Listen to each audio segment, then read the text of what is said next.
Sarah parlait d'avenir, Annabelle parlait de présent. « Tu ne comprends pas, » disait Sarah. « Je comprends trop bien, » répondait-elle. Un soir, Annabelle trouva des documents dans un sac, des contrats, des noms inconnus, des sommes astronomiques. « Sarah, c'est dangereux. C'est trop tard.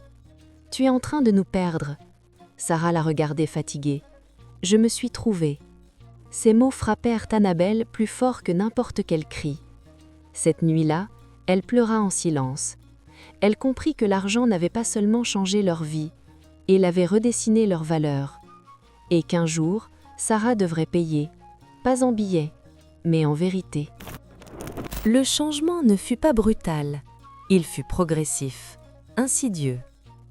Sarah n'était plus jamais vraiment là, même quand elle était dans la pièce, son esprit semblait ailleurs. Elle parlait au téléphone à voix basse, sortait tard, rentrait parfois à l'aube. Annabelle, elle, observait.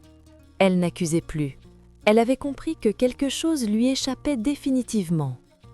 Un soir, Sarah rentra plus tôt que prévu. Elle était pâle, ses mains tremblaient. « Annabelle, on a un problème. » Ce mot glaça la pièce. Quel genre de problème ? Sarah hésita, puis lâcha. « L'entreprise, ce n'est pas ce qu'on m'a dit.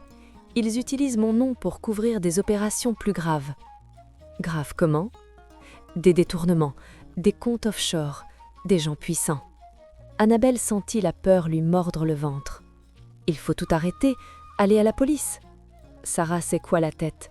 « Tu ne comprends pas, on ne sort pas comme ça. »« Sarah, tu vas nous détruire. »« Non, » répondit-elle sèchement.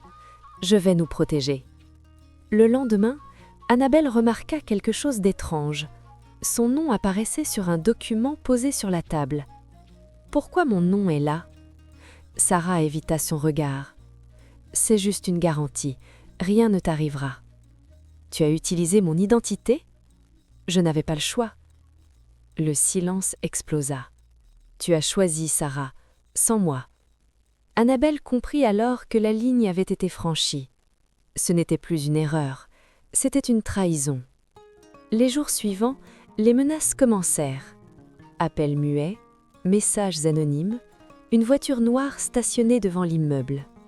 Une nuit, Annabelle fut suivie en rentrant du travail. Elle courut, le cœur battant, la peur collée à la peau. Quand elle arriva à l'appartement, Sarah était déjà là, assise, calme. « Ils savent pour toi, dit-elle. »« Pour moi ?» cria Annabelle.